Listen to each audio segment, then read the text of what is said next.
vamos a hacer una revisión de estos componentes, la definición, datos epidemiológicos, la patogenia de la enfermedad, características clínicas, complicaciones, cuáles son los criterios diagnósticos que se tienen, diagnósticos diferenciales y el tratamiento. Empecemos definiendo qué es la dermatitis atópica y es un proceso inflamatorio cutáneo.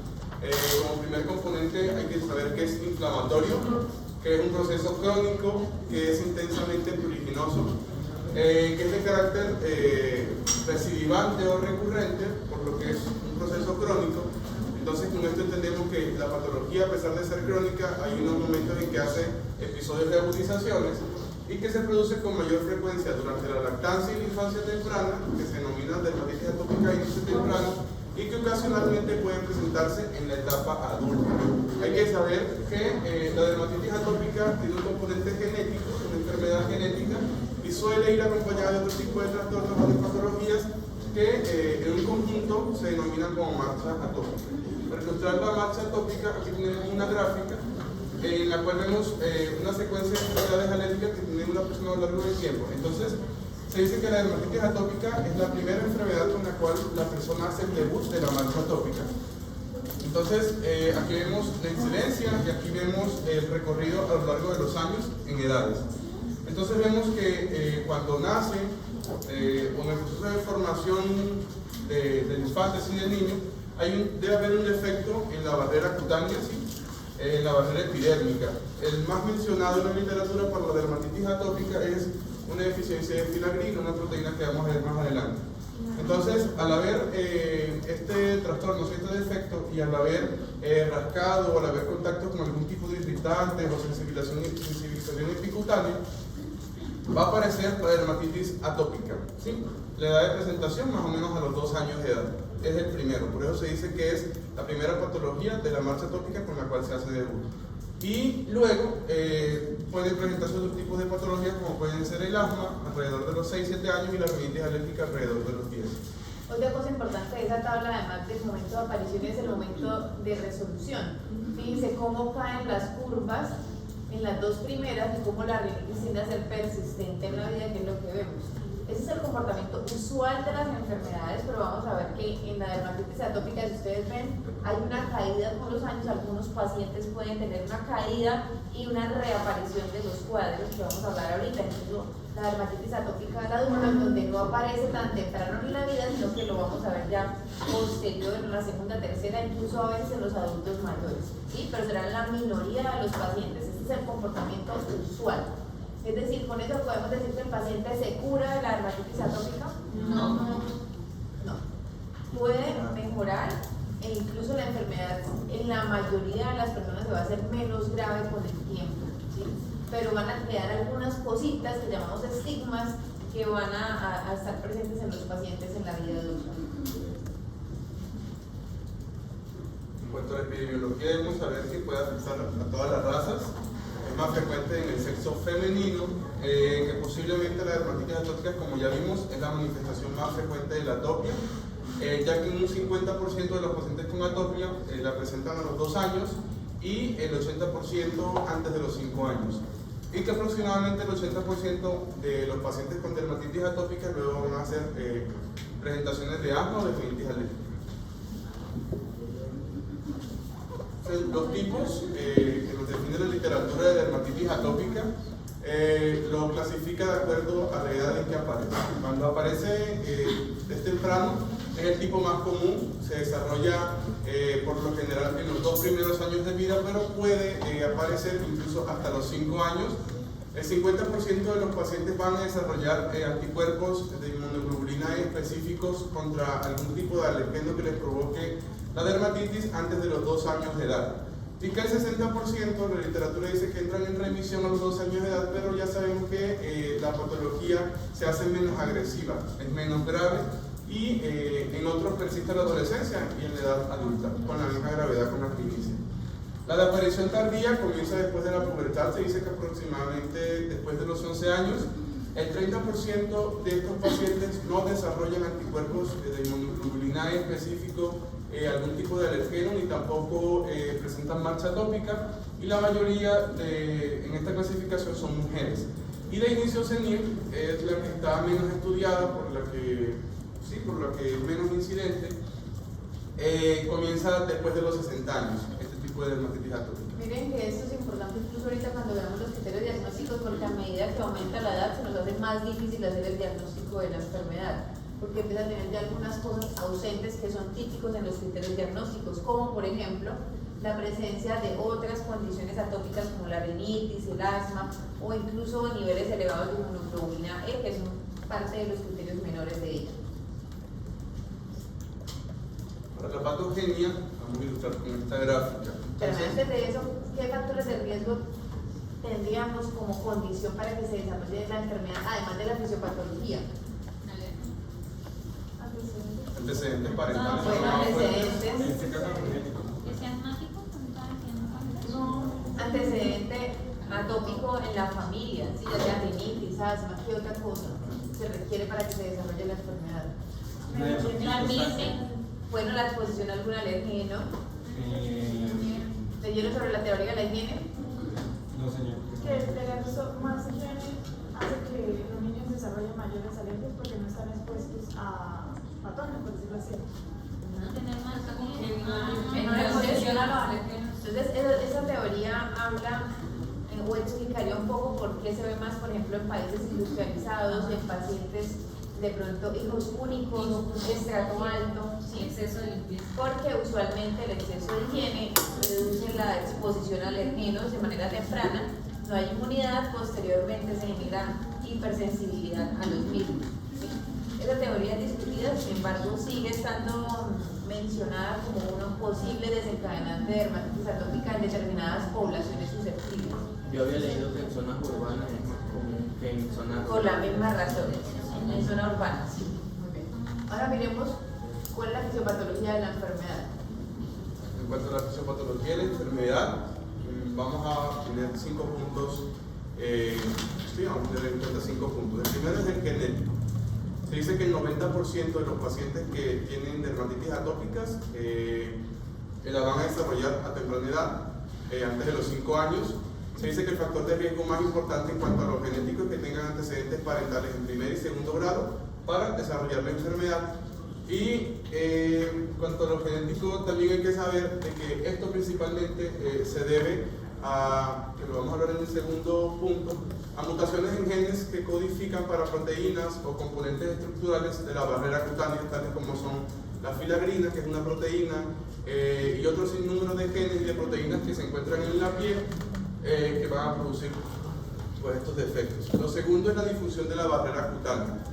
En cuanto a la difusión de la barrera cutánea, hay que tener en cuenta, no sé si se vea, pero estos 3 componentes. La primera es la filagrina. La filagrina es una proteína que se encuentra en la piel y va a tener como función principal estructural, a formar citoesqueleto, pero también va a ayudar con los procesos de hidratación de la piel.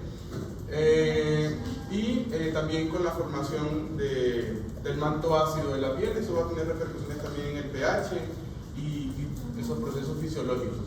También va a haber un aumento de las proteasas en la piel. Entonces, al haber aumento de las proteasas en la piel, esto va a permitir que la piel se lise más rápidamente o con mayor frecuencia o a mayor proporción. Y también presencia anormal de lípidos en la piel. Se dice que en los queratinocitos hay unos gránulos que se denominan como cuerpos lamelares. Estos cuerpos lamelares contienen líquidos, son unas inclusiones lipídicas que se encuentran en el citoplasma de estas células y van a ayudar con los procesos de hidratación de la piel. Entonces van a estar... en la primera clase, ¿no? Cuando hablamos de la anatomía, yo les mencioné incluso la filagrina también. Entonces, está muy bien explicado, no es fácil de explicar, pero lo estás haciendo muy bien. Es importante que en la parte de la fisiopatología tengamos en cuenta la disfunción de la barrera que menciona su compañero, porque es parte de la explicación del por qué se desarrolla la enfermedad en algunas personas, ¿sí? Hay quienes consideran que esa disfunción de la barrera en realidad está conectada con el sistema inmunológico, es decir, que ese es el sistema inmunológico y que desencadena esa alteración de la barrera. Pero pues ya conocemos que hay algunas mutaciones que incluso, por ejemplo, específicamente hablando de la filagrina, el 50% de las personas la tienen, ¿sí? De las personas atópicas, ¿sí? O sea, 1 de cada 2 pacientes atópicos tiene mutaciones de la filagrina. Como lo estaba mencionando su compañero, la importancia de ellas porque hacen parte de la envoltura queratinizante, que si ustedes recuerdan se las mostré en la primera clase, que estaba en la capa córnea, que es aquella que envuelve los queratinocitos y es parte de la barrera de la piel, pero también tiene una función de retención de agua, porque resulta que cuando ya se degrada produce ácido brocánico, entre otros ácidos que tienen la capacidad de retener agua, ¿sí? Ese es el factor humectante natural. Si yo tengo una potasio en una filagrina y no se forma ese factor humectante, pues menos agua voy a retener y por lo tanto la piel va a tener un aspecto más seco, ¿sí? Con respecto a las propiedades de lo que tú decías, la pérdida en la cohesión también va a hacer que la barrera de la piel también sea más propensa al paso de alergenos en ella y por lo tanto a desarrollar hipersensibilidad. Y lo que hablas también de las ceramidas es muy importante porque las ceramidas son los lípidos más importantes de la envoltura lipídica de esa capa córnea, que también lo hablamos el primer día. La filagrina se produce en los gránulos de queratohialina, que recuerden está en la capa granulosa, y los lamelares son los que producen esas ceramidas que están en la capa espinosa, ¿sí? ¿Qué genera esas ceramidas? Usualmente las ceramidas van a retener agua. Si yo tengo unas ceramidas reducidas y se empieza a aumentar otro tipo de ácidos grasos, eso tiene un efecto proinflamatorio y reduce la retención de agua, lo que también conlleva una piel seca. Es la cirrosis. En cuanto a los factores ambientales, obviamente van a ser precipitados por estos efectos que tenemos en la piel, entonces va a ser más propenso de que entren alergenos, de que los irritantes penetren sí, con más facilidad y a mayor profundidad, provocando mayor daño, y también como la piel está alterada va a ser más propenso la entrada de patógenos, que eso lo veremos en la alteración del microbioma. Aquí vemos una flecha en azul con una sigla en inglés, que esto se refiere a la pérdida de agua que hay a través de la membrana, pues esto también precipitado por estos efectos. Se han hecho estudios en niños y se dice que los niños que presentan una mayor pérdida de agua en la primera semana de vida van a tener mayor riesgo de presentar dermatitis atópica al año, de que van a tener una enfermedad con un curso más grave y que corren el riesgo de que la enfermedad perdure incluso hasta la vejez. En cuanto a los factores ambientales, en cuanto a los factores inmunológicos, esto actúa como un proceso inmunológico, recordando que la patología es de carácter inflamatorio. Entonces, hay una desregulación en este sistema inmunológico con respuestas tanto del sistema inmunológico innato como el adaptativo. En cuanto al innato, va a incluir células linfoides, y en cuanto al adaptativo, vamos a tener respuesta tanto aguda como crónica, ¿sí? En la respuesta aguda vamos a encontrar predominio de respuestas de linfocitos TH2. Estos linfocitos TH2 van a desencadenar una liberación de citoquinas proinflamatorias, por eso es que la patología se comporta como algo inflamatorio, y en el crónico de TH1 y de TH17, en ambos de TH22. Y el último punto es la alteración del microbioma.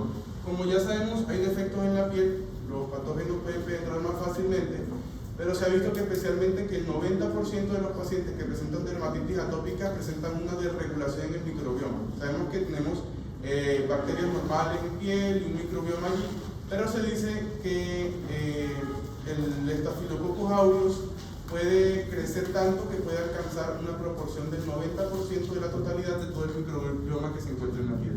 Muy bien, entonces con respecto a la parte inmunológica, esa es casi que la base central de la enfermedad.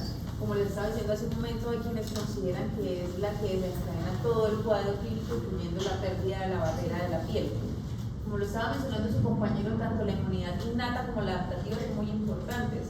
Innata, incluso debemos agregar que los queratinocitos son las primeras células que están a cargo de desencadenar esa respuesta inflamatoria, ¿sí? Aquí vamos a ver que estos pacientes tienen una reducción de los péptidos antimicrobianos que producen esos queratinocitos. ¿Qué va a favorecer esa reducción de los péptidos antimicrobianos? Una facilidad para algunas bacterias generar cuadros inflamatorios e infecciosos, ¿sí? Por ejemplo, el Staphylococcus aureus. Por eso son más propensos a generar cuadros infecciosos en este grupo de pacientes. De igual manera, como lo estabas hablando, hay algunas alarminas, ¿sí? Como la proteína linfopoyetina, no sé si la encontraron, estromal, es tal vez la primera que está ahí alerta en desencadenar esa primera cascada inflamatoria innata, ¿sí? Eso conlleva a que se genere una respuesta selectiva de tipo adaptativo TH2 inicialmente, como lo estabas mencionando, en esa fase aguda. Recuerden que la respuesta TH2 principalmente qué interleuquinas van a estar involucradas. Y L4 y L3. Entonces, esas son las más importantes y hoy son blanco de tratamientos farmacológicos, ¿sí? Pero también sabemos que hay otras interleuquinas, incluso la interleuquina 22, ¿cierto? Y algunos también consideran incluso a la interleuquina 17, aunque esto es más en las TH17 y 1 en la fase crónica, que están involucradas en esa respuesta inflamatoria, ¿sí? En esa fase crónica tiene un comportamiento similar a la psoriasis que vamos a ver al final del semestre, en donde va a predominar más una respuesta de tipo TH1, pero también TH17 y TH22, ¿sí? Es decir, que aquí el sistema inmunológico cambia y las interleuquinas también cambian, y todo eso también favorece o perpetúa ese engrosamiento de esa capa epidérmica que vamos a ver en algunos pacientes como liquinificación posteriormente, en esa fase crónica. Señora. Doctora, usted nos mencionaba los queratinocitos que hacen parte de la respuesta innata. ¿Ellos me generan una respuesta inflamatoria también? Ellos generan interleuquinas también que van a activar el sistema inmune innato. ¿Sí? ¿Alguien por allá? Ok. Con respecto a la parte, digamos, de la respuesta inmunológica, puede haber momentos en que hay reagudizaciones, es decir, estamos con una respuesta de predominio TH17 o TH1 y puede haber algo de TH2 posteriormente, que lo vamos a ver como lesiones inflamatorias agudas ahorita cuando hablemos de la clínica. Con respecto a la alteración del microbioma, eso es muy importante y ha cobrado como un papel preponderante en los últimos años, porque ya sabemos que el desbalance se asocia a muchas enfermedades, es decir, no solamente en la dermatitis atópica, incluso vamos a verlo también en el acné, lo vamos a ver en la rosácea, en donde se pierde esa variabilidad en el microbioma. Si ustedes recuerdan, hablamos de infecciones bacterianas y al principio hacíamos un poquito de énfasis en cuáles eran las bacterias que normalmente teníamos en ese microbioma, en qué áreas anatómicas, y aquí vamos a ver que tiende a ser selectivo, es decir, todo lo que hay es Staphylococcus aureus, ¿sí? Y las otras se empiezan a reducir. Eso favorece los cuadros infecciosos que son los más frecuentes asociados como complicaciones de la dermatitis atópica. ¿Preguntas hasta acá? Esa infección por Staphylococcus aureus van a ver ustedes que también está involucrada en la pobre respuesta al tratamiento. Es decir, cuando tengamos un paciente con dermatitis atópica, le estamos dando el tratamiento de primera línea y el paciente como que la evolución es muy tórpida, hay que pensar que posiblemente esté colonizado por estafilo, y ellos tienden a unirse al receptor de esteroides y no permiten que el esteroide actúe, por lo tanto el paciente no mejora con los medicamentos que le ofrecemos. Sigamos. Vamos a continuar con las características clínicas. En esta vamos a ver el curso de la enfermedad, las variantes regionales de la dermatitis atópica y las funciones asociadas. Tienes que darle con la rodilla. Ya grabamos el teclado. Ya se ve. Uy.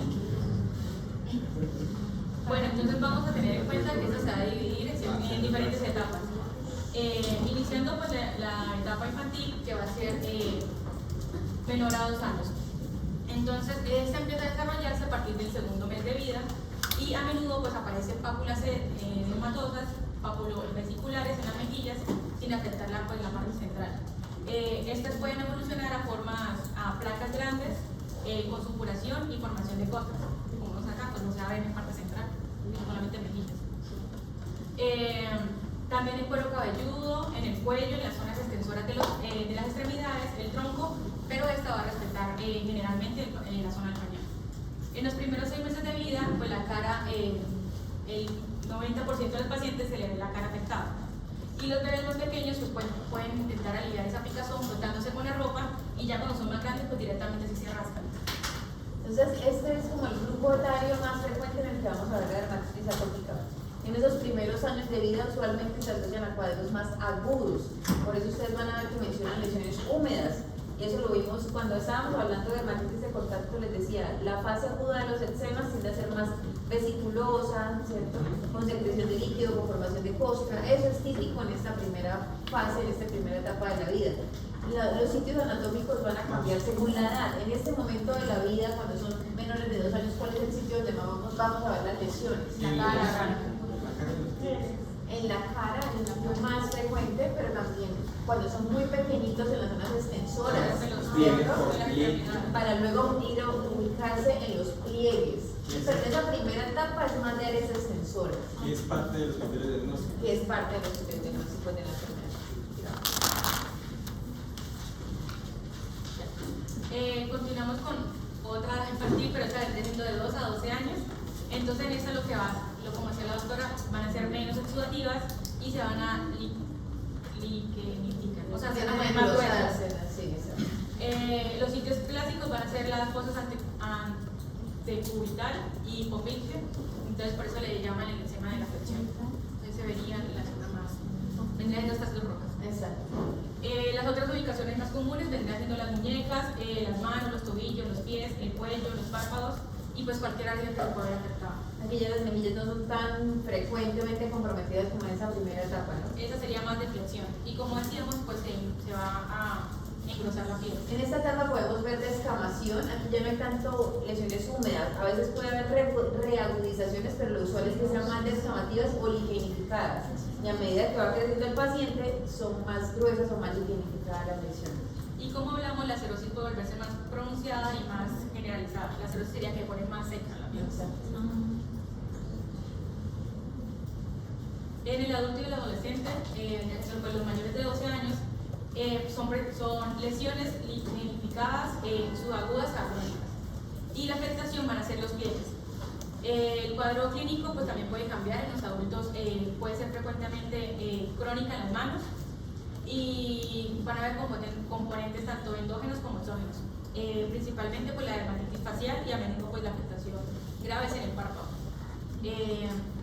También los pacientes que han tenido la dermatitis atópica de la infancia tienen más probabilidades de que la enfermedad sea más extensa y pues requiera y que sea resistente al tratamiento, sobre más resistente al tratamiento. También pueden tener escoriaciones graves, lesiones cutáneas, papulares crónicas debido pues al raspado y el frotamiento habitual. Entonces, la lesión elemental típica de la dermatitis atópica es la placa, ¿sí? Así como los eczemas en general. Pero aquí ya empezamos a ver que pápulas es otro tipo de lesión que podemos ver en los pacientes atópicos. Sí, y no incluso ni siquiera crónicos, también en formas agudas podemos verlos. Y aquí ya empezamos a ver a medida que crecen otro tipo de lesiones que lo vamos a mencionar más en los adultos, que son los nódulos, ¿sí? O de tipo prurigo las lesiones, como vamos a hablar ahora. Fíjense que las lesiones son gruesas, ¿sí? Fíjense que aquí además de los pliegues ya empezamos a ver otras áreas anatómicas. Entonces las manos es un sitio frecuente en los adultos y por eso ya cuando veíamos dermatitis de contacto les decía que uno de los diferenciales era la dermatitis atópica porque ya empieza a ser un área que se ve comprometida en este grupo etario. Los pezones también, en el caso de las mujeres, sobre todo por el tipo de material que utilizan en la ropa interior, ¿sí? También vamos a ver el compromiso a nivel de los pies, aunque no es tan frecuente, y cuero cabelludo también, que lo confunde a uno con dermatitis seborreica. Los párpados también es otra zona, entonces ustedes lo están viendo ahí en la imagen. Sigamos. En los adultos hay más lignificación. Hay más lignificación. Puede haber agudizaciones, pero lo típico es que las lesiones sean gruesas. Y si la lesión, por ejemplo, típica en manos, el diagnóstico diferencial con una dermatitis irritativa acumulativa. Se puede parecer a una psoriasis también, ¿sí? Entonces ahí está la importancia de la historia clínica, ¿sí? De los detalles y las otras áreas anatómicas que estén comprometidas para que te ayude a hacer la diferenciación. Profe, una pregunta, ¿por qué comienza con la zona de la parte del párpado y cerca de los ojos? ¿Porque son qué? Están afectadas. No, es piel delgada, es una piel más susceptible a inflamarse fácilmente. En realidad más es el grosor, ¿sí? Y es un área donde frecuentemente estamos expuestos a muchas cosas también. Maquillaje, cierto tipo de cosas, de higiene, etcétera, en esa localización. Posiblemente sea la razón. Incluso lo vemos más en las mujeres que en los hombres. Profe, ¿y los nódulos que le salen tienen un nombre? Prurigo. Se llama prurigo. Eso lo vamos a ver ahorita de pronto en otra imagen. Fíjense en los fototipos altos, placas eritematosas, vamos a ver placas pigmentadas, eso es lo típico, ¿no? También está la senil, que vendría siendo la edad mayores de 60 años, y pues se caracteriza por una marcada cerosis y la mayoría de esas no van a tener ligerificadas en las flexiones, son típicas de niños y en adultos jóvenes. También puede tener un profundo impacto pues ya en la calidad de vida por la estigmatización.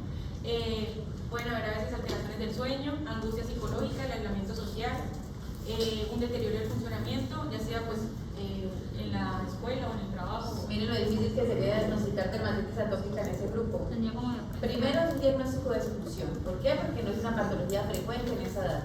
Y yo primero debo descartar lo más frecuente, ya sea una patología, por ejemplo, metabólica, ¿sí? Un hipotiroidismo, o simplemente sea una cerosis por la edad, ¿sí? El climaterio, antes de decir que es un paciente atópico. Aquí desafortunadamente tampoco está mucho el antecedente de la marcha, ¿sí? Es decir, usualmente cuando uno interroga le dicen a uno que nunca ha tenido rinitis ni asma.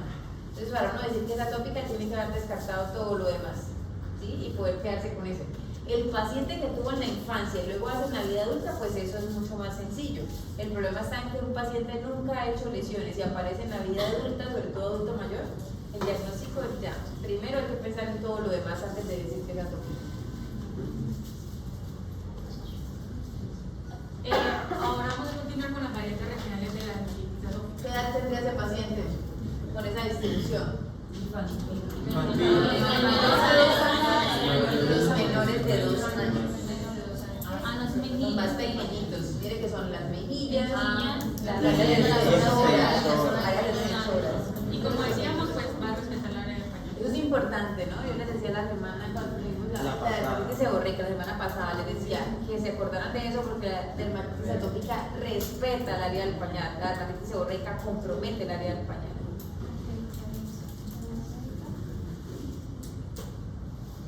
Bueno, aquí continuamos con otros sitios pues en los que aparecen las lesiones.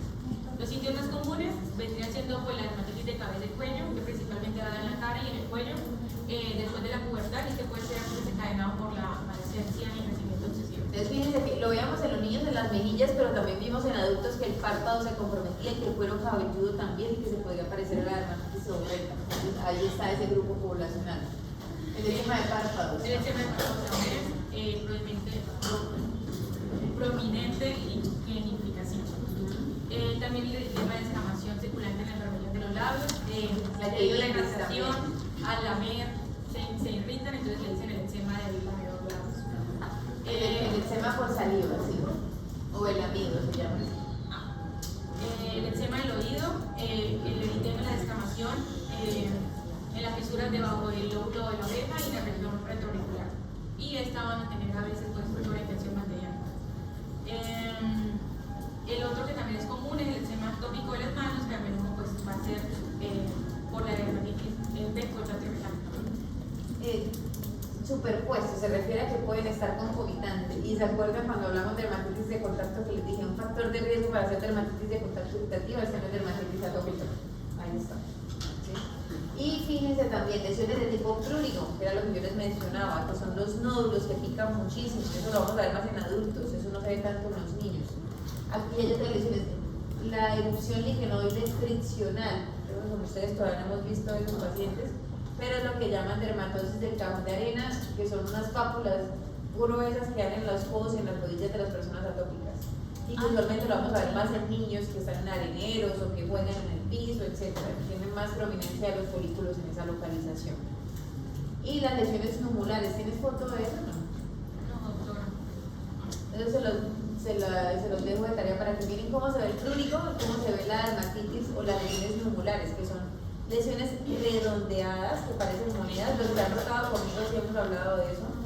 Y pueden ser asociadas a dermatitis atópica o puede ser un componente más de otra enfermedad que se llama eczema numular. En el caso de la dermatitis atópica no es que tenga ambas enfermedades, es una expresión clínica de la misma dermatitis atópica. ¿Hasta acá hay preguntas?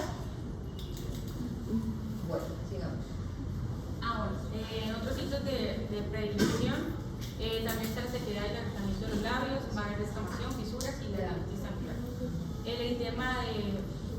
inflamación circulante de los vellones labios. Ya también lo mencionaste. Creo que ya. Sí, todo ya. Ah, Bueno, no. de plantar juvenil de Trata de los pies. Eh, Entonces, plantar juvenil. La descamación y fisuras en la planta anterior. Se lo vamos a dar a los adolescentes y se afecta como el tercio anterior del pie. Eso es típico en los pacientes atópicos, si se ve un pie eritematoso, con fisuras, pruriginoso.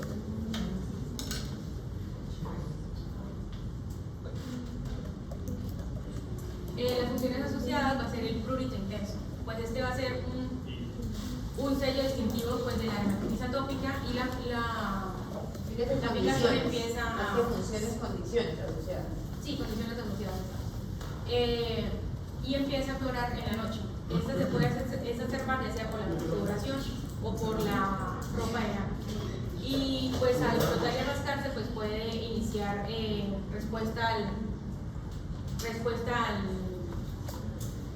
prurito. ¿Cuál es la causa del prurito en los pacientes atópicos? La cerosis. Esa es una parte. La reacción de los TH2. La respuesta a TH2 como tal, incluso la interleuquina también, las interleuquinas del perfil TH2, muy bien. ¿Qué otras causas? Liberación de los mastocitos.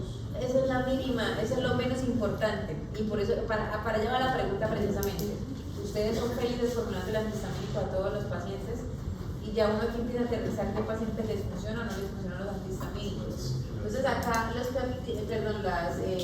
la histamina es una minoría como causa de prurito. Aquí es más importante la cerosis, es más importante las interleuquinas, incluso la interleuquina 33 también está involucrada, la interleuquina 31 en el prurito, ¿sí? Y algunas vías nerviosas periféricas también ocasionan el prurito de estos pacientes. Por lo tanto, ya ustedes saben que no va a ser fácil manejar ese síntoma en estos casos. Es el síntoma principal. Y es el principal. Y más que todo, los diagnósticos primero que mencioné. Es la condición básica para decir que un paciente es atópico. ¿Sí? Casi que uno puede decir que si no hay prurito, no hay dermatitis atópica. Exacto. Pues con frecuencia las apariciones van a ser lineales o puntiformes y pues se va a evidenciar en el rascado cavernoso. Al frotarse y rascarse, pues la piel se va engrosando y también se va haciendo coriáceos y las marcas cutáneas exageradas. Hay otras características sí. menores de la enfermedad que ustedes deben tener presente. Todo lo que hemos hablado son las características básicas, pero hay otro montón de cosas más que si las tienen en foto sería mucho más fácil aprenderlas. Entonces, hay otras características que se llaman criterios menores, es decir, se puede ver en otras condiciones, pero si yo a eso le sumo las otras características, hago el diagnóstico de la enfermedad, como por ejemplo la rigidez alba, que va a ser más frecuente en niños y adolescentes y pues se caracteriza por pápulas hipopigmentadas más definidas, pero ocasionalmente aparece en los hombros y en los brazos. son parches en realidad, hipopigmentados, si no tienes poquito de eso. No. Pues es más evidente en personas de piel oscura y también después de la exposición al sol. Y pues dice que se cree que es el resultado de la dermatitis sematosa de bajo grado que altera por la transferencia de los melanosomas, de los melanocitos a los queratinocitos. Usualmente lo vamos a ver en zonas fotoexpuestas y sobre todo más en fototipos altos porque se ve el contraste. ¿Eso es como un diagnóstico diferencial? No, es una de las manifestaciones menores de la dermatitis atópica. No es la única causa, es decir, la pitiriasis alba no necesariamente se va a presentar solo en caso de atopía. Incluso puede haber personas sin dermatitis atópica que hacen pitiriasis alba. Por eso se llama criterio menor. ¿Okay? Todas las características de eso son parches hipocrómicos con una descamación bastante fina y que afectan las zonas fotoexpuestas. En fototipos más altos es mucho más evidente. Miren imágenes también de tarea porque esa imagen no correspondería a la pitiriasis alba. Bueno, los diagnósticos diferenciales sería la hipopigmentación proinflamatoria, postinflamatoria, secundaria a dermatosis como la dermatitis seborreica o la pitiriasis liquinoide crónica. Mira, no me interesa tanto que mencionen los diferenciales. Digamos, acá me interesa que tú hables de las características de los atópicos. Uno, la pitiriasis alba, ya los diferenciales luego ustedes poco a poco lo vamos a ir mirando en rotación cuando veamos pacientes. Seguramente vamos a ver esta condición. es muy frecuente. Bueno, estoy mencionando la retinitis visicolor, el vitiligo y la micosis mucoide hipopigmentada. Bueno, entonces devuélvete al dibujito. Ahí. No. Arriba. Ahí. Entonces, ¿qué otras características menores tienen los pacientes atópicas? Miren los párpados. Entonces tienen primero pigmentación en el párpado inferior, que son las famosas ojeras que todos conocen. El doble piel de Lenny Morgan, que ahí se ve muy bien, que son las dos lineecitas que se ven en el párpado inferior. ¿Sí? Estas son características menores de la dermatitis atópica. Palidez centrofacial es otra característica. La petilitis alba, que ya la mencionamos, ¿cierto? La prominencia folicular, la queratosis pilar, que es lo que la gente llama piel de gallina, que lo vamos a ver comúnmente en los brazos o en la espalda, en los muslos. La cerosis, que ya lo vimos, y otras dos características que están abajo, que no hemos mencionado en ningún momento, y que se asocian entre ellas, diosis vulgar y la hiperlinealidad. ¿Alguien sabe a qué se asocia? La hiperlinealidad y la diosis vulgar están asociadas a la dermatitis atópica. ¿Por qué? Por el componente genético que tiene, por lo de la filagrina. Muy bien. Ya se decidió el parcial del quiz, perdón, no el parcial del quiz. Muy bien. Entonces, la mutación en la filagrina favorece la presencia de ictiosis vulgar y de dermatitis atópica. La ictiosis vulgar viene de la palabra ictis, que hace referencia a la piel o la escama del pescado. ¿Sí? ¿Qué genera eso? Una resequedad en la parte anterior de la pierna, y se va a ver como unas fisuras que dan ese aspecto como escamoso a la piel. En la foto pues no se ve nada, pero ustedes deben buscarlo en los pacientes atópicos porque es frecuente. Ya vimos que el 50% tienen esa mutación, o sea que seguramente si somos juiciosos y revisamos a los pacientes le vamos a encontrar esa manifestación. Además de la hiperlinealidad, ¿listo? Es otra manifestación de la mutación en la filagrina. Muy bien, sigamos. Criterios diagnósticos de la enfermedad. Ok, bueno, entonces acá sí pues hubo un pequeño error. En este caso pues vamos a partir de que la dermatitis atópica como tal pues el diagnóstico. Ok, bueno, entonces pues empezamos con los criterios diagnósticos. Aquí pues Pero primero, ¿cómo se hacen los criterios? ¿Cómo se diagnostica la dermatitis atópica? químicamente. Clínico. No hay otra prueba. Entonces, ¿Hay alguna prueba que me sirva? no, pues comúnmente la serología de la IgE, pero pues son menos específicas, lo cual pues no tiene relevancia en el diagnóstico. Exacto, o sea, la enfermedad se diagnostica por clínica, por eso es que molestamos con los criterios diagnósticos, porque de esa manera sí lo vamos a hacer. Exacto. Entonces, en este caso lo que hemos estado hablando de la presentación de la enfermedad es que comúnmente se presenta en los niños menores y pues a eso pues las escalas, los criterios mayores y menores se han adaptado pues comúnmente a los menores de edad. A esa población. Exactamente. Aunque los criterios de Hanifin y Raka, pues ellos sí tratan de involucrar un poco a los adultos, pues es lo que más se utiliza en los estudios, pero más adelante pues el Reino Unido pues simplificó un poco más la tabla con el fin de pues hacerlo un poco más fácil para el personal de salud, con el fin de hacer el diagnóstico en esta población. Realmente hay muchos criterios diagnósticos. Los japoneses sacaron sus propios criterios diagnósticos, los americanos sacaron sus propios criterios diagnósticos. Los de Hanifin y Raka realmente son los que seguimos utilizando tradicionalmente. Sin embargo, todos complementan. ¿Sí? Claramente. Pero entonces aquí llegamos a una nueva herramienta a la cual pues se ha añadido, que es el SCORRAT. Eso lo vamos a ver después, que es la gravedad. Si Sí. ustedes tienen los criterios diagnósticos, Sí, claro. entonces eso me interesa que lo miremos luego el SCORRAT. Entonces en este caso pues aquí tenemos los criterios diagnósticos, entonces algo que pues, Mayores y menores. exacto. Entonces algo que quiero recalcar es que pues lo hemos estado mencionando siempre y son estas cuatro cosas importantes. Los criterios, y en este caso el grito intenso, pues es algo que siempre está. El pulso crónico, que sea recurrente a la enfermedad, que sea de inicio. Crónico, y yo le diría recurrente. Recurrente, o sea, que tengan pulso largo y que se caracterice por periodos de mejoría y exacerbación. Mejoría y exacerbación, esa es la característica principal.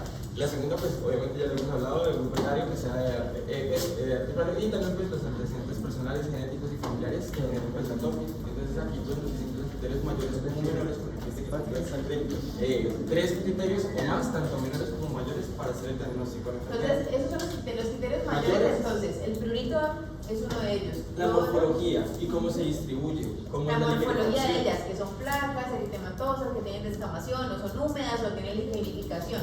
La localización anatómica, entonces ya vimos que depende de la edad, son más de áreas extensoras, de áreas flensoras, etc. ¿Qué más? En este caso, pues, Combinación de patrones. ya, y la combinación de esos patrones, Sí. carácter Crónico, crónico, incidente, recurrente. y que solo será personal o familiar de atópico. Entonces, Familiar de primer grado, no es que la tatarabuela tuvo rinitis, no. Entonces, realmente es los papás o hermanos, o sea, en primer grado. Rinitis, asma. ¿Qué otra parte hace, qué otras manifestaciones hacen parte de la Alergia conjuntivitis? alimentaria. ¿Y cuál otra? Alergia alimentaria. ¿Y cuál otra? y dermatitis, ¿no? Falta otra. Ya la tengo. Ya. Es Intolerancia al gluten. No. ¿Qué preguntan? ¿Por qué preguntan? Ya, perdón. otra causa. ¿Cuál? ¿Qué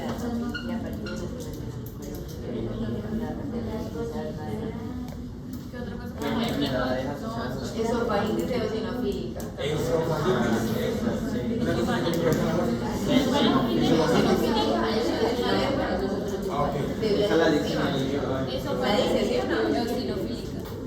Entonces, eso hace parte de la marcha atópica. Lo que pasa es que es la presentación menos frecuente y la más difícil de diagnosticar.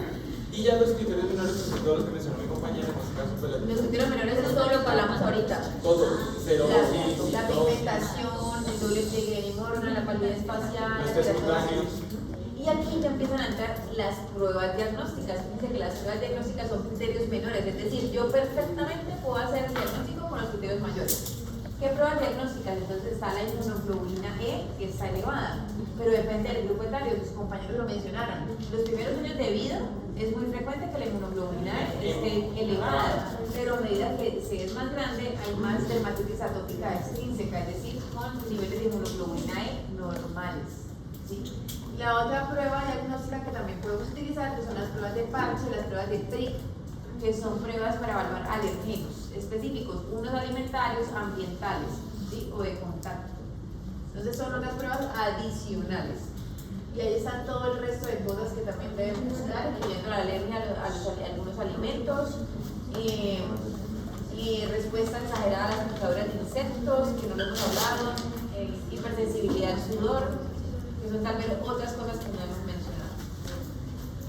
¿Queda claro cómo se hace el diagnóstico de la enfermedad? Entonces, ¿con cuántos criterios es?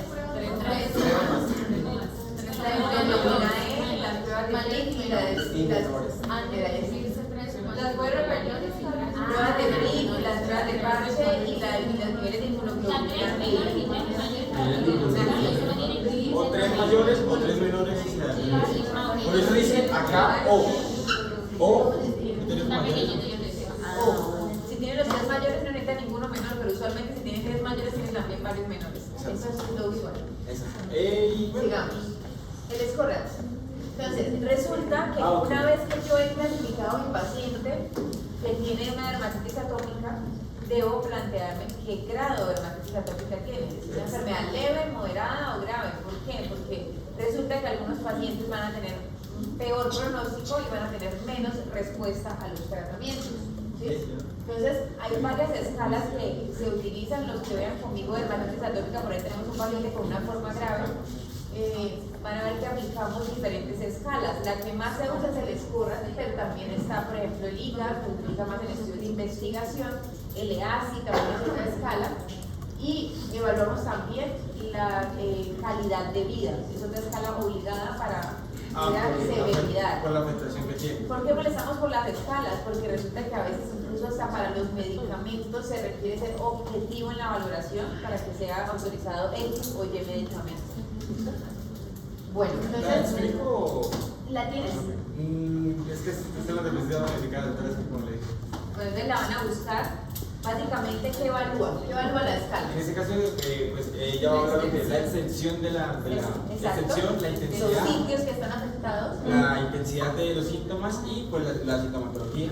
Bueno, entonces primero evalúa por áreas. Ajá. La extensión por áreas, entonces evalúa de la cabeza qué porcentaje está afectado, de los brazos qué porcentaje están afectados, y así de cada área anatómica. Uno, eso. Dos, signos clínicos. Entonces, los signos clínicos, ¿qué se evalúan?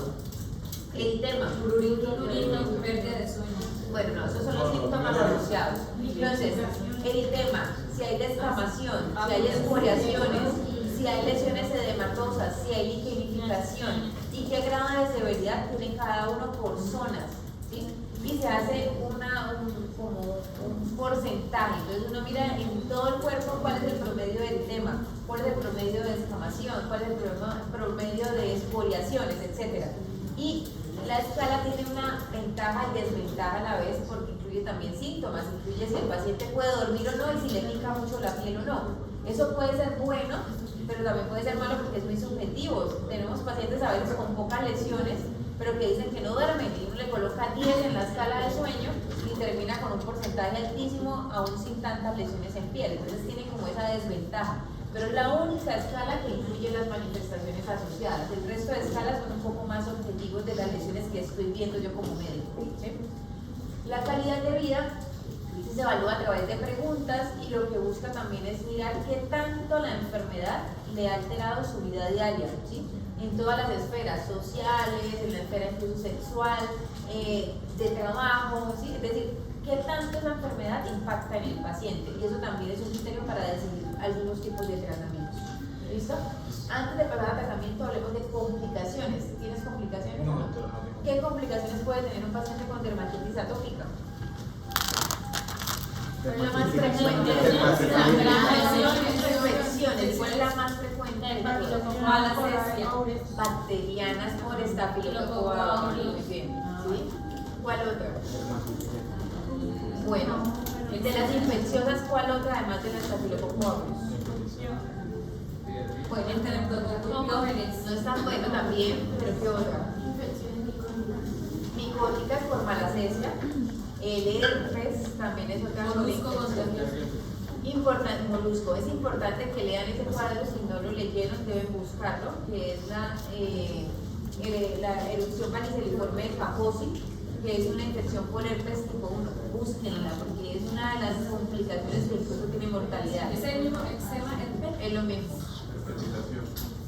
Lo van a buscar y van a mirar fotografías para que sepan identificarlo, porque no esperen ver vesículas del herpes típico, sino que ustedes van a ver otro tipo de lesiones como costras. Entonces, miren imágenes para que se lo graben, porque a veces uno piensa que es que el paciente tiene una dermatitis atópica agudizada y resulta que lo que tenía era un herpes y termina luego haciendo sobreinfección bacteriana, hacen sepsis y fallecen. ¿Sí? Entonces hay que tener cuidado con esas complicaciones. Otras complicaciones oculares, por ejemplo, que podemos ver en los ojos, Queratoconjuntivitis. eso es lo más frecuente, la queratoconjuntivitis, pero también podemos ver, por ejemplo, el queratocono. ¿Cómo sospechan el queratocono? Bueno, una vez que vean exacto, una formación cónica, ¿cierto? Pero pues cuando tienen la fortuna de verla, pero el paciente, ¿qué le dice a uno? Que le rascan los ojos. Más que le rascan que otra cosa. ¿Le hacen? Ninguna de las anteriores. ¿Sería el síndrome? Pérdida de la agudeza visual. Son pacientes que les cambian la fórmula cada rato y cambian de gafas y ya las gafas no les sirven y toca ponerle otras gafas y toca ponerle otras gafas, es porque está deformando la córnea y por lo tanto el sitio donde se forma la imagen va a ser distinto al que normalmente debería ser si la córnea tiene la posición adecuada. ¿Sí? También son pacientes que tienen conjuntivitis, pueden hacer pápulas a nivel de la conjuntiva palpebral y hay que hacer eversión del párpado para mirarlas ahí, que son típicas también. Los pacientes también se pueden complicar con qué otras cosas, además de infecciones y además de queratocono, ¿qué otras complicaciones pueden tener esos pacientes? ¿Algún sangrado o algo así? Eczemas de contacto, muy bien, tanto alérgicos como irritativos se pueden ver en estos pacientes, muy bien. Eso básicamente son las complicaciones que podemos ver en estos casos y ustedes deben tenerlas presentes. Recuerden que el péptido antimicrobiano está reducido y eso también favorece sobre todo las infecciones por bacterias. Con respecto al tratamiento, ¿cuál es el pilar del tratamiento? La hidratación. Entonces, lo primero es recuperar mi barrera de la piel. Pero entonces voy a explicar un paso por paso. Bueno, lo primero que tenemos que tener en cuenta es que es una enfermedad crónica que se va a agudizar. O sea, puede estar controlada, pero en algunos momentos se va a exacerbar. Otra cosa es que como va a ser una enfermedad crónica, lo mejor es no tratar solamente los picos agudizados, sino mantener un control de esta enfermedad haciendo una terapia que es a largo plazo. Porque si controlamos, va a volver a pasar, va a volver a pasar, va a volver a pasar y la persona se va a pasar de pico en pico.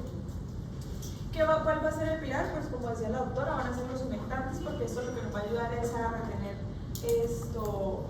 la hidratación que estábamos perdiendo, como nos decía en la fisiopatología.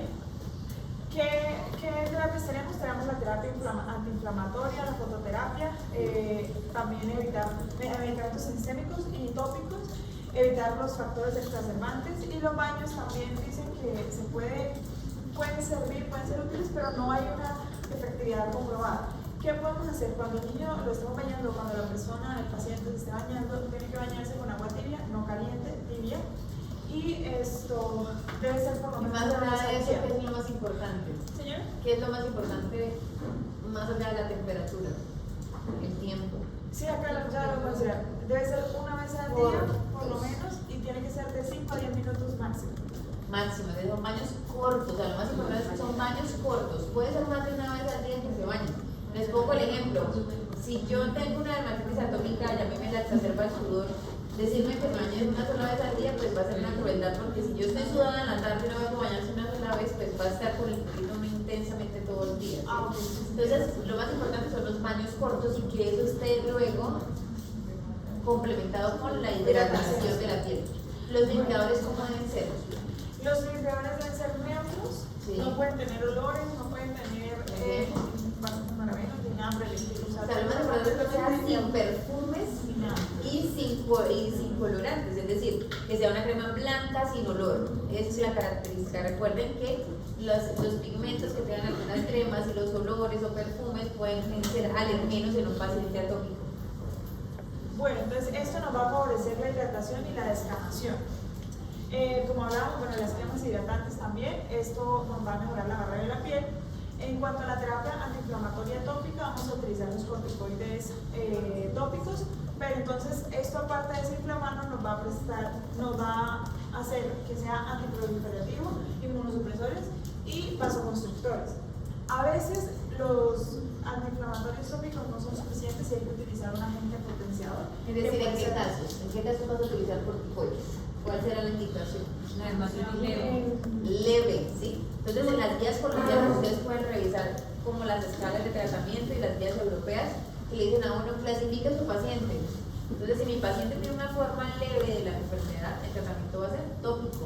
Porque si no es sistémico. El pilar de tratamiento van a ser los corticoides. La potencia va a depender del área anatómica. No es lo mismo tratar un párpado a tratar un pie. ¿Sí? Entonces, de eso va a depender la potencia, así como también la inflamación en cada área que esté comprometida. Usualmente, como son pacientes pediátricos y son pacientes con lesiones en pliegues, ¿cuál será la potencia del corticoide? Baja, claro. Si tenemos una ligerificación, compromiso en algunas áreas donde la piel sea más gruesa, podemos utilizar incluso uno de mediana o alta potencia. Si hemos usado por mucho tiempo corticoides y necesitamos reducir la probabilidad de efectos secundarios locales de los corticoides, ¿qué otra cosa pudiéramos utilizar? Para reducir los efectos secundarios de los corticoides, no, tienen otros efectos secundarios, pero estos se van disminuyendo con el Son paso. ellos. Ah, sí, son esos. Ok. Pero es que, bueno, pero vamos por pasos. Bueno, entonces, podemos utilizar un potenciador. Este potenciador puede ser un ungüento que se llama fluorato de mometazona. Eso es una molécula, ¿sí? O sea, Sí. tú utilizas corticoides y defines potencia.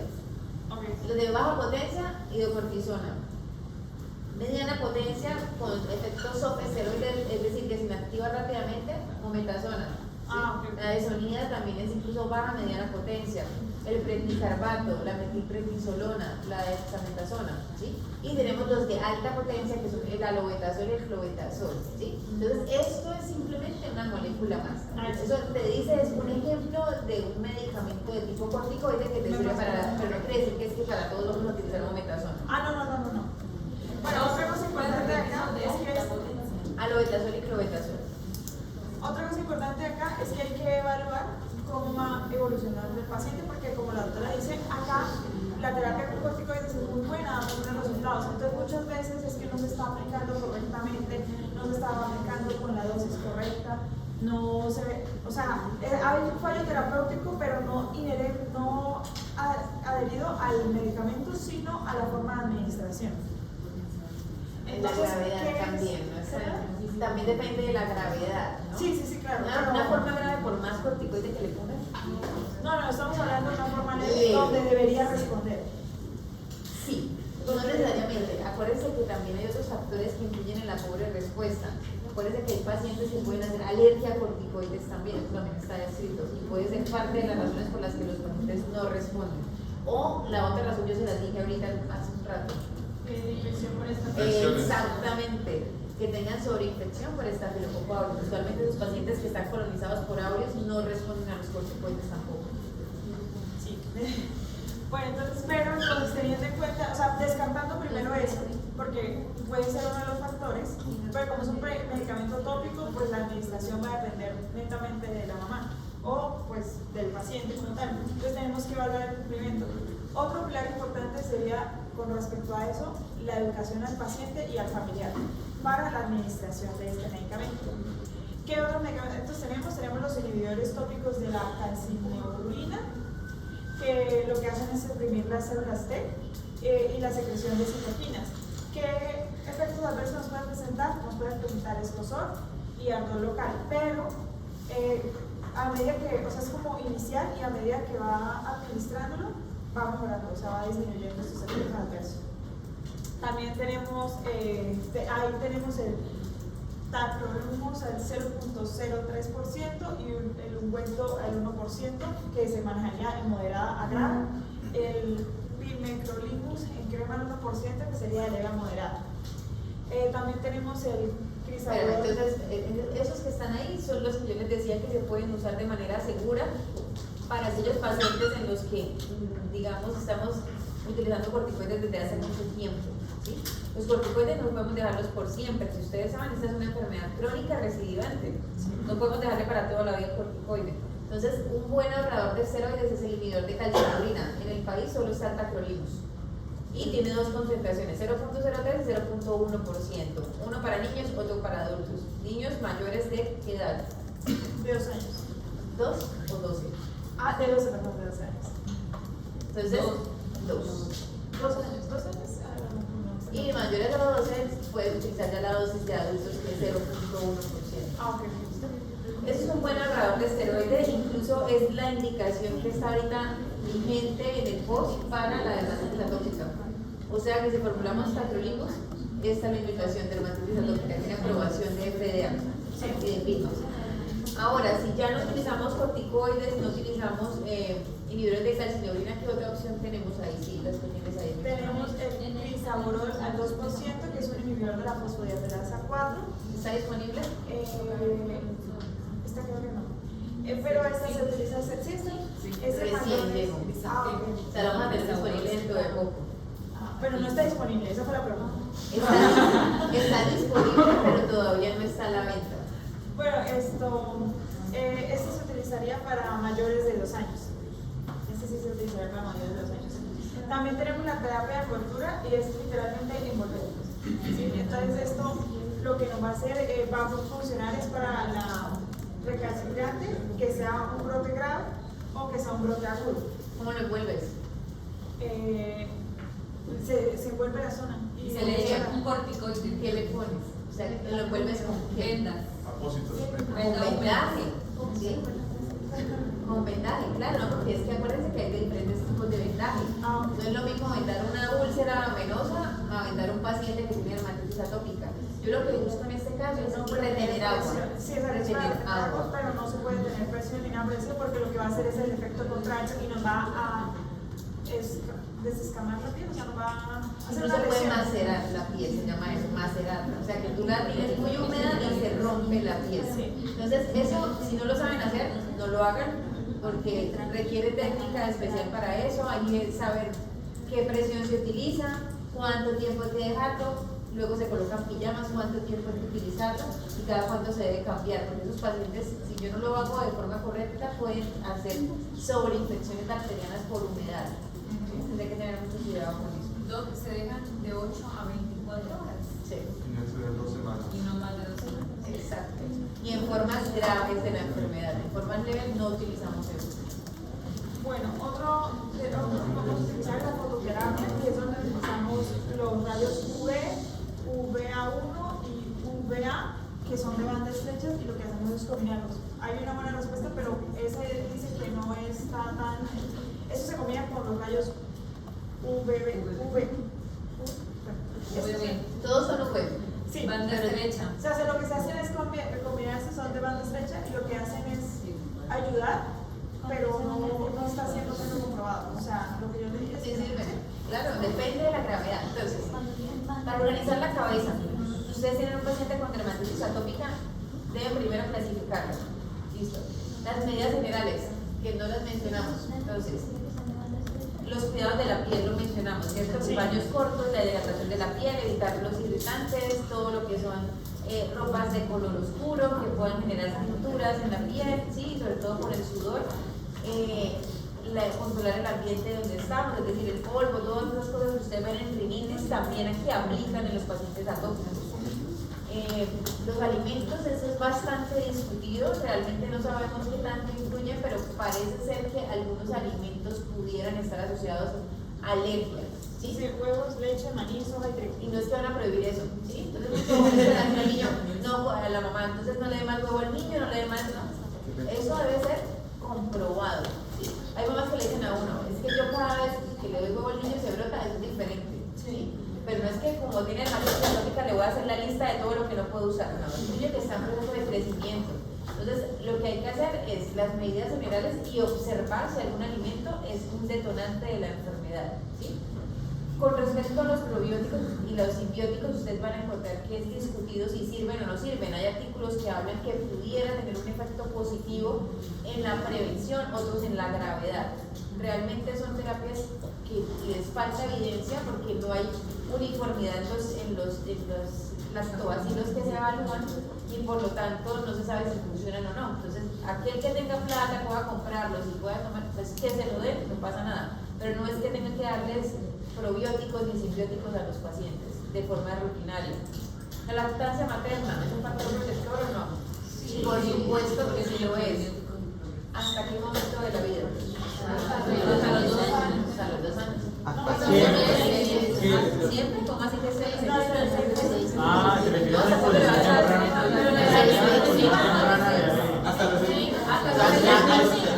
Pero 6 porque los anticuerpos que los tiene de la madre del niño. 6 meses. ¿Listo? Entonces, esos primeros 6 meses son los protectores para dermatitis atópica. ¿Listo? Lo otro es, defino mi paciente. Ya hice todas las medidas generales, casi que ustedes toca gastarse la mayor parte del tiempo en ese pedacito de educación. Y luego vamos a definir tratamiento. Formas leves, entonces ustedes como médicos generales van a manejar las formas leves. Las moderadas, las severas las deben remitir a dermatología. ¿Sí? Las formas leves implican uso de esteroides, ¿sí? Con la potencia adecuada según el cuadro y según la localización. Tópico. No más, ustedes no van a manejar tópico. Y van a manejar inhibidores de calcineurina, pared de contacto. ¿Listo? Crisabolol, para el momento en que ustedes lo empiecen a manejar, en este momento solamente es de uso de dermatología. Pero en su momento seguramente lo van a poder usar si lo saben usar bien. O sea, nosotros solamente utilizamos los córticos. Y el inhibidor de calcineurina también lo pueden usar. El Tacrolimus. El resto lo manejamos nosotros. Entonces, según las guías, la forma moderada se puede manejar con fototerapia UV de banda estrecha, que es un tratamiento que es eficaz para el manejo de dermatitis atópica en esta gravedad, pero hay que hidratar muy bien el paciente, porque ustedes se acuerdan cuando van a la playa y se queman, la piel se reseca. Si yo no le hidrato bien la piel a mi paciente atópico,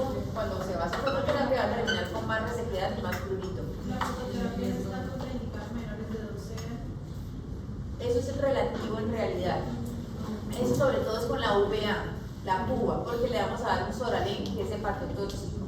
Pero en el caso de la UVB de banda estrecha, tú no le vas a dar ningún medicamento al paciente, simplemente lo vas a colocar en una cámara donde vas a emitir radiación ultravioleta con una longitud de onda muy estrecha que va desde 311 a 313 y nada más, ¿sí? O sea, es bastante estrecho.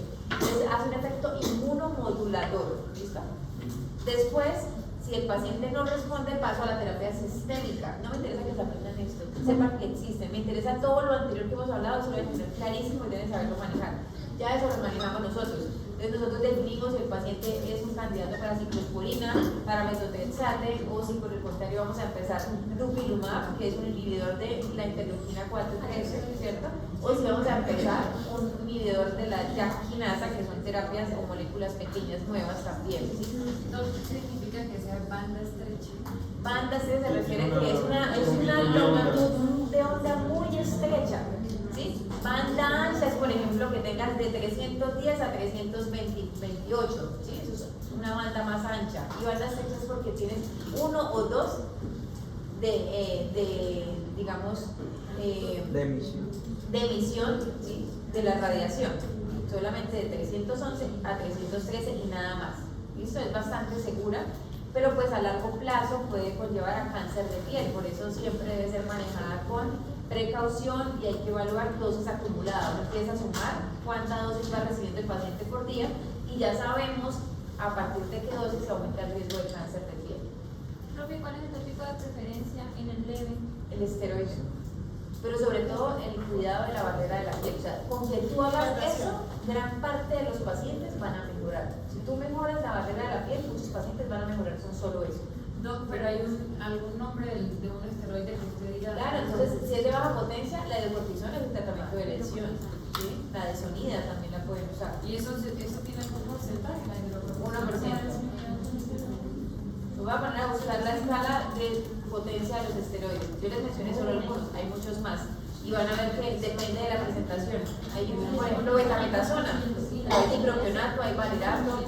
La crema es menos potente que el ungüento, entonces eso es un poco más complejo de lo que parece, ¿sí? Lo que me interesa es que ustedes se familiaricen con los más frecuentes y que sepan escoger la potencia. Si no saben, no se acuerdan, busquen, ¿sí? Busquen cuáles son los de leve o los de potencia débil y busquen cuáles son para que los usen de forma segura. Cortos esquemas de tratamiento y por favor siempre escriban suspender, porque los pacientes le llegan a uno luego de 2 años y es que por ti ya no me hacen, llevo 2 años aplicándolo. Parece broma, pero lo es. Hace algún tiempo me llegó un paciente con clobetasol en la cara interna de los muslos por una foliculitis, no sé quién le formuló el clobetasol, y pues le hacía algo de efecto antiinflamatorio, pero luego hacía rebote. Entonces llevaba 2 años aplicándose el esteroide con unas estrellas gigantes y una piel súper delgadita en la cara interna de los muslos. Entonces, ustedes salven su responsabilidad y despidan por cuánto tiempo suspender. Doctora, una pregunta. ¿Y ese periodo corto de cuánto sería? No más de un mes. ¿No más de un mes? Y si se vuelve a infectar la recurrente, si vuelve. Ah, claro. Incluso después hay que dar terapia de mantenimiento. La terapia de mantenimiento consiste en dejar dosis mínimas para que el paciente no me haga crisis. Y eso puede ser una vez a la semana, cada 2 semanas, sí, depende de cada caso. Doctor, o sea que si el paciente llega después del mes y no mejoró, ya uno lo remite. Sí, porque hay que mirar qué está pasando. Si es que vino tu diagnóstico que se te está pasando, por ejemplo, tiene una micosis fungoide y tú pensaste que era una dermatitis atópica y que era un linfoma lo que tenía el paciente. Puede pasar. Bueno, entonces la terapia antiinflamatoria sistémica, como dice la doctora, pues eso es netamente ya de dermatología, pero entonces para conocer qué medicamentos tenemos el dupilumab, la ciclosporina, tenemos el metrotexato, el micofenolato de mofetilo y hay que tener en cuenta que los corticoides sistémicos nos pueden generar un efecto de rebote. Entonces por eso es que no se pueden usar por mucho tiempo y hay que evitarlo. ¿Qué terapias complementarias tenemos? Bueno, las terapias complementarias son de uso como exclusivo. Por ejemplo, en el caso de los antimicrobianos y antisépticos, hay que tener evidencia de que hay una infección bacteriana, porque si no yo le voy a poner un antibiótico a una persona que no lo requiere. Los antihistamínicos, como hacía la clase de la doctora al principio, realmente no sirven, no tienen evidencia. y son como de los más formulados. ¿En qué sí sirven? Si tienen rinitis, esa paciente sí le va a servir. Pero O si quiere que duerma. también lo decía. También. Que porque el prurito es muy intenso, entonces para que el paciente pueda dormir, como el efecto sedante de primera generación. Bueno, ¿qué otros tenemos? El omalizumab, que es un anticuerpo monoclonal anti-IgE. Este se utiliza principalmente para la urticaria idiopática crónica. Tenemos también la inmunoterapia sistémica, que lo que hace es como exponer al paciente a los alergenos para quitar la sensibilidad. Para disminuir La inmunoterapia de sensibilización que ustedes han visto ya. ¿Qué suplementos dietarios? Realmente dicen que la dieta no afecta mucho, pero que podemos utilizar un suplemento con vitamina D, pero que, o sea, así como indicación clave no es. Manejo de enfermedades alérgicas consistentes, pues eso sí, porque eso lo que va a hacer es una exacerbación de esta enfermedad. Entonces, ¿qué podemos utilizar? ¿Qué es más frecuente? Pues las alergias de los alimentos. ¿Y cuáles son los principales alimentos a los que presentan alergia? El huevo, la leche, el maní, la soja y el trigo. Pero pues no debemos quitarlo porque estamos hablando de pacientes pediátricos, simplemente si se encuentran reacciones asociadas. Otra cosa es la reactividad aeroalergénica y es básicamente estar pendiente del medio del paciente, que digamos, por ejemplo, no por esa exposición al medio donde encuentre ácaros, los ácaros de polvo, polen, caspa, animales o hongos, puede hacer también una exacerbación. Y normalmente aumentan con la edad y es más frecuente en moderada a grave. O sea, esas exacerbaciones. Bueno, listo. Pronóstico. Entonces el pronóstico depende. Usualmente tiende a mejorar con los años, pero puede haber recaídas con la vida adulta. Que tenga presencia. La que media hora. No, muchos parciales y quiz. Sí, no, parcial de algo.